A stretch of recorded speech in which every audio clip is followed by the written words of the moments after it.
अस्सलाम वालेकुम, मैं फ़हीम रहमानी और इस वक्त आप देख रहे हैं हमारा RSSDP का YouTube channel Rubik's cube solutions. आज की वीडियो में हम आपको ये दिखाएंगे कि किस तरीके से हम फिंगर टेक्निक्स यूज़ करते हैं। फिंगर टेक्निक्स की हमारी दो क्लासेस होंगी, बेसिक एंड एडवांस। ठीक है, आज है बेसिक।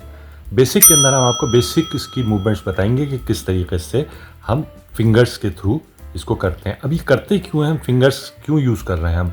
फिंगर्स हम इसलिए यूज़ कर रहे हैं ताकि हमारी स्पीड तेज़ हो जाए। हम हर लेयर के लिए अलग फिंगर यूज़ करेंगे। कोई भी लेयर होगी, ऊपर टॉप की है, ये बॉटम है, राइट है, लेफ़्ट है, हम इसके अंदर फिंगर्स भी और रिस्ट भी तमाम चीज़ों को मूव करेंगे। इसकी मिसाल मैं आपको ऐसे दूँ कि अगर कोई एक टाइपिस्ट है, हम नॉर्मली जो लोग टाइप कर रहे होते हैं वो इन फिंगर से यूज़ कर रहे होते हैं। ठीक है, जो वैसे ही अपने ऑफिस वगैरह के लोग होते हैं वो अब फिंगर एक फिंगर या तो यूज़ कर रहे होते हैं या दोनों फिंगर्स यूज़ कर रहे होते हैं। ठीक, और उनकी अच्छी खासी स्पीड भी होती है। मगर एक होता है प्रोफेशनल टाइपिस्ट जो तमाम 10 फिंगर्स को अपने यूज़ कर रहा होता है। ठीक, तो उसकी और उसकी स्पीड में ज़मीन आसमान का फ़र्क होता है। 10 फिंगर्स से लाजमी आती है कि वो उसको पता होता है कि कौन सी की को मैं ये किस फिंगर से दबाना है। हर की के लिए कोई फिंगर उसकी मौजूद होती है कि इसको किससे इससे, इसको किससे इससे। तो इस तरीके से उसकी स्पीड जो होती है वो बहुत तेज़ हो जाती है कंपैरेटिवली उनके जो एक फिंगर से टाइप कर रहे होते हैं। तो यही कॉन्सेप्ट इसके अंदर है कि हम अगर इसको इस तरीके से अभी जो आप कर रहे होंगे वो ये कर रहे होंगे कि रिस्ट यूज़ कर रहे होंगे तमाम लेयर्स के लिए। यानी अगर मुझे टॉप लेयर घुमानी है तो मैं ऐसे घुमाऊँगा, राइट घुमानी है तो ऐसे, लेफ़्ट ऐसे, बॉटम ऐसे, और इसी तरीके से फ्रंट को भी मैं इसी तरीके से और बैक को इस तरीके से। ठीक, इसमें हमारा टाइम बहुत वेस्ट होता है। टाइम भी वेस्ट होता है और लाजमी आता है कि जब आप अपने हाथ को हटा के इसको इधर से पकड़ेंगे, इसको इधर से, फिर यहाँ से पकड़ने के बाद फिर इसको घुमाएंगे, तो इसमें काफ़ी टाइम आपका वेस्ट हो जाता है। उसके बावजूद जिन लोगों की बहुत अच्छी प्रैक्टिस होती है वो 2 मिनट के अंदर या दो मिनट या 2 या से 3 मिनट के दरमियान में वो कहीं इसको क्यूब को बना लेते होंगे। ठीक है, अच्छा, अब अगर आप फिंगर टेक्निक्स यूज़ करेंगे सही मानों में, बेसिक भी और फिर उसके बाद फिर एडवांस जब हमारी क्लास होगी उसको भी आप चेक कर लेंगे, देख लेंगे, एडवांस पे भी चले जाएंगे और उसकी भी प्रैक्टिस कर लेंगे फुल, यानी जो जिस तरीके से प्रोफेशनली इसके अंदर की जाती है, तो आपकी स्पीड सेकंड्स में चली जाएगी। इसके अंदर सबसे पहले काम तो ये है कि ग्रिप क्या रखनी है हमें, इसको पकड़ना किस तरीके से है, क्यूब को इस तरीके से पकड़ना है, इस तरीके से, किस तरीके से ग्रिप क्या रखनी है। ग्रिप हमारी होगी ये, यानी आपके ये थम्स इधर होंगे और ये 3 फिंगर्स इधर होंगी। ठीक, और इसमें से जिस फिंगर की भी आपको ज़रूरत है उसको हटा लेंगे आप। इसकी ज़रूरत है, इसकी ज़रूरत है, इसकी ज़रूरत है, जिसकी भी ज़रूरत है उसको आप हटा लेंगे और उस फिंगर को यूज़ कर लेंगे। ठीक है, इसकी ज़रूरत है, इसको कर लेंगे, इसकी ज़रूरत है, इसको कर लेंगे। अच्छा, ये आपने ग्रिप पकड़ ली। ग्रिप पकड़ने के बाद सबसे पहले हम देख लेते हैं कि कौन सी लेयर को हम मूव करते हैं। ये पहले हम देख लेते हैं राइट एंड लेफ़्ट लेयर को। ओके, राइट को हम नॉर्मली जैसे अभी आप कर रहे हैं उसी तरीके से करेंगे, मगर ग्रिप ये रखेंगे।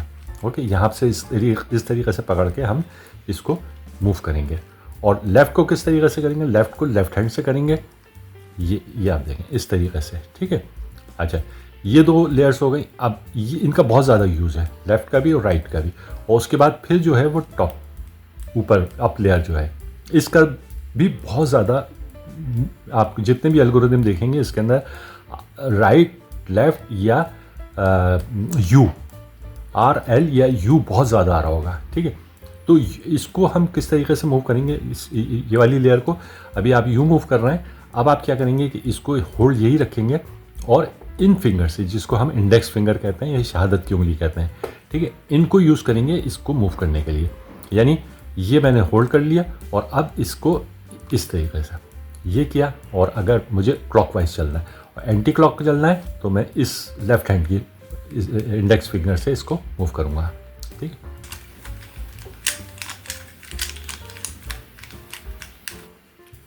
ओके, अच्छा, इसके बाद फिर हम देख लेते हैं बॉटम। ठीक है, जिसको हम डाउन भी कहते हैं और D से इसको मेंशन करते हैं। ये बहुत कम यूज़ होता है मगर इसको आपको आना चाहिए। ओके, ये होल्ड किया, होल्ड करने के बाद अब हम इसको किस फिंगर से मूव करेंगे, इसको हम करेंगे अपनी रिंग फिंगर से, इस वाली फिंगर से। ओके, ये मैंने होल्ड किया, अब ये मेरी दोनों उंगली है, ये एक उंगली या 2 उंगली जिससे भी हम पकड़ेंगे इसको होल्ड कर लिया और अब मैं इसको इस फिंगर से और इस राइट हैंड की इस फिंगर से और लेफ्ट हैंड की इस फिंगर से मूव करूँगा, मगर इसके अंदर उल्टा हो जाएगा। इसके अंदर हम कर रहे थे जब क्लॉकवाइज चल रहे थे तो राइट हैंड की फिंगर्स यूज़ कर रहे थे हम, और जब एंटी क्लॉक तो लेफ्ट हैंड की। यहाँ पे राइट हैंड की जब करेंगे तो वो एंटी क्लॉक होगा। ठीक है, ये देखें, यहाँ से मैंने होल्ड कर लिया, ये फिंगर मैंने ली और इसको इस तरीके से ये, ठीक है, इसको हम दोनों इस, अगर मुझे ये देखिए, ये एंटी क्लॉक गया और ये क्लॉकवाइज गया। ठीक है, अच्छा, इसके बाद अगर फ्रंट लेयर को हमें मूव करना है तो फ्रंट लेयर को हम किस तरीके से रोटेट करेंगे, उसके लिए हम अपने ये दोनों थम्स यूज़ करेंगे। क्लॉकवाइज यूज़ करने के लिए, यानी क्लॉकवाइज मूव करना है तो राइट हैंड का, और एंटी क्लॉक करना है तो लेफ्ट हैंड का। ये आप देखें, इस तरीके से मैंने स्लिप करके यहाँ पे इसको किया और इसको इस तरीके से मूव कर दिया। और अगर मुझे एंटी क्लॉक करना है तो मैंने इसको यहाँ रख लिया और ये।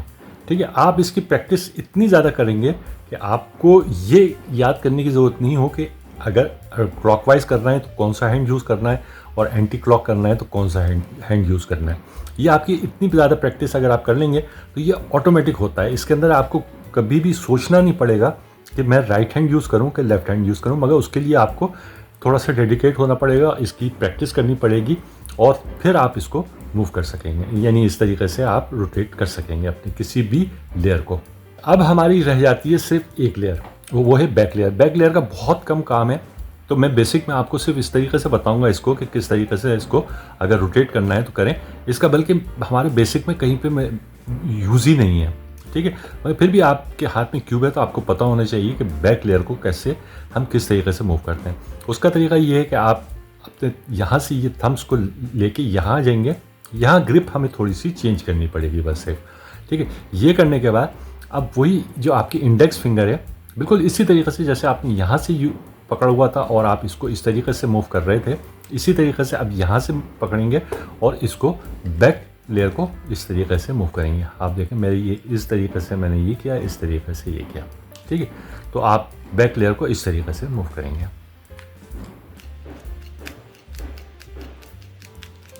अच्छा, इसके अंदर मैं आपको अब कुछ ऐसे एल्गोरिदम बता देता हूँ जिससे आप जब प्रैक्टिस कर लें उनकी, तो आपकी तमाम लेयर्स की प्रैक्टिस हो जाती है। ठीक है, जितनी भी अभी मैंने आपको मूवमेंट्स बताई हैं कि कौन सी फिंगर किसके लिए है, तो उसको यूज़ करते हुए आप ये एल्गोरिदम लगाएंगे।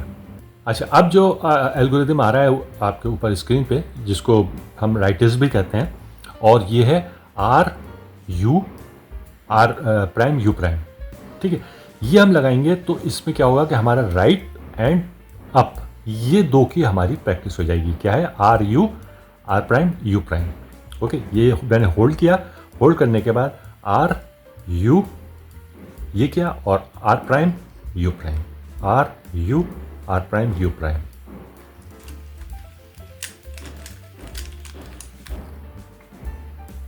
आप देखें 6 दफ़ा मैंने इसको लगाया तो हमारा क्यूब फिर सॉल्व हो जाएगा।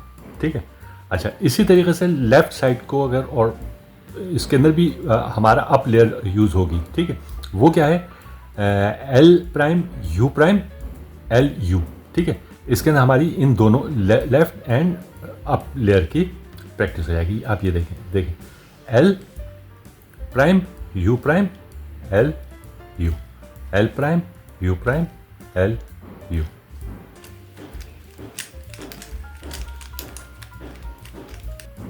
अब देखें, अगर 6 दफ़ा आप इसको भी सही तरीके से लगाएंगे तो ये आपका क्यूब सॉल्व हो जाएगा। अच्छा, इसके बाद फिर हम देख लेते हैं हमारा ये बॉटम लेयर जो है। ठीक है, जिसको हम डाउन लेयर भी कहते हैं और डी से इसको मेंशन करते हैं। इसके लिए अब आप देखिए एल्गोरिदम आ रहा है आपकी स्क्रीन के ऊपर, ये आ रहा है R prime D prime R D. ठीक, इसको हम लगाएंगे, वही 6 दफ़ा लगाएंगे तो हमारा क्यूब सॉल्व इससे भी सॉल्व हो जाता है। ये देखें, R prime D prime R D, R prime D prime R D.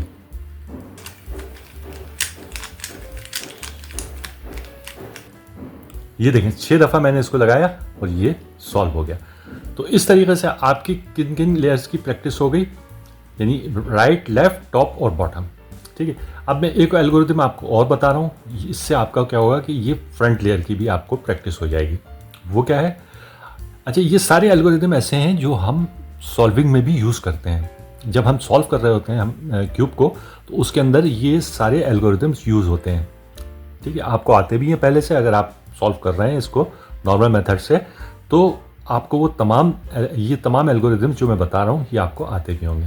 अच्छा, इसके अंदर क्या है, एफ, उसके बाद फिर राइटेस्ट यानी R U, R prime U prime, और फिर एफ एंटी क्लॉक या एफ प्राइम। ठीक है, इसको हम लगाते हैं। ये देखें, मैंने कहा था थंब से, ये देखें एफ, ये क्लॉकवाइज, फिर ये मैंने राइटिस्ट चला, और उसके बाद फिर एफ प्राइम। ओके, अब मैं इसी को लगाता रहूंगा।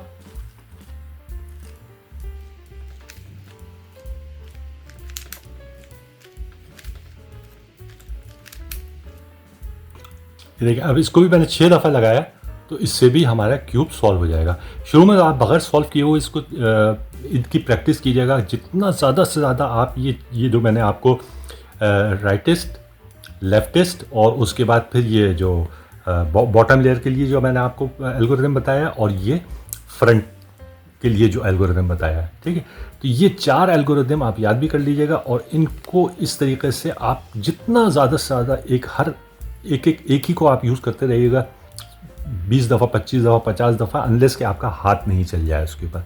ठीक है, ये इसी तरीके से फिर जब आप राइट का कर लें तो फिर ये लेफ्ट चल लीजिएगा, लेफ्ट के बाद फिर वो बॉटम वाला, फिर फ्रंट वाला, ये आप कर लेंगे तो आपकी तमाम लेयर्स, यानी हमारी बेसिक में रहते हुए जो अभी हमारा नॉर्मल मेथड है, बेसिक मेथड है, उसको सॉल्व करने के लिए आप सेकंड्स में चले जाएंगे, मिनट में तो ज़रूर चले जाएंगे, 1 मिनट के अंदर अंदर, अगर आप इस तरीके से ये तमाम चीज़ों की प्रैक्टिस कर लेंगे। अच्छा, हमारा ये तमाम प्रैक्टिस जो हम इसके ऊपर कर रहे हैं, हम इसलिए कर रहे हैं कि यानी जितने भी मैंने आपको 4 एल्गोरिदम्स बताए हैं, इसको आप इतना प्रैक्टिस कर लें कि आपको अभी तो आप ये जो भी एल्गोरिदम लगा रहे होंगे कि आपको सोचना पड़ता होगा, आर अगर चलना है तो आर किस तरीके से, यू किस तरीके से, ठीक है, ये आपको सोच के करना पड़ता है। मगर ये हम कन्वर्ट कर देते हैं, यानी दिमाग की मेमोरीज से हम उठा के मसल मेमोरी कह लें, या हैंड मेमोरी कह लें, या फिंगर मेमोरीज कह लें, इसको जिसमें भी है, हम उसमें इसको कन्वर्ट कर देते हैं। और बगैर सोचे हुए, यानी हमारे जहन में कोई भी चीज़ नहीं होती कि मुझे राइट चलना है, कि अप चलना है, कि लेफ़्ट चलना है, कि बॉटम चलना है, मेरे जहन में कुछ नहीं होता। एल्गोरिदम मुझे याद होता है कि कौन सा वाला एल्गोरिदम, जैसे ही वो एल्गोरिदम मुझे याद आता है, मेरे हाथ खुद ब खुद चलने शुरू हो जाते हैं। ठीक है, तो हमारा बेसिक मकसद ये कि ये यानी हमारी जो एक्चुअल मेमोरी है उससे निकाल के हम इसको हैंड मेमोरी में दे दें। अच्छा, उसकी एक और फ़ायदा है, जब आपके हैंड मेमोरी में ये चीज़ होगी, आप यानी आपके मसल मेमोरी में बल्कि, ठीक है, तो जब आप इसको मूव कर रहे होंगे तो इन द मीन टाइम जब आप सॉल्व कर रहे होंगे तो आप दूसरी नेक्स्ट मूव के बारे में आप सोच सकते हैं। बल्कि हम करते यही हैं कि जब एक मूव चल रहे होते हैं तो उस वक्त हमारी इतनी प्रैक्टिस होती है कि हमारे हाथ खुद ब खुद चल रहे होते हैं, तो हम दूसरी मूव को देख रहे होते हैं कि दूसरी मूव हमें क्या लगानी है।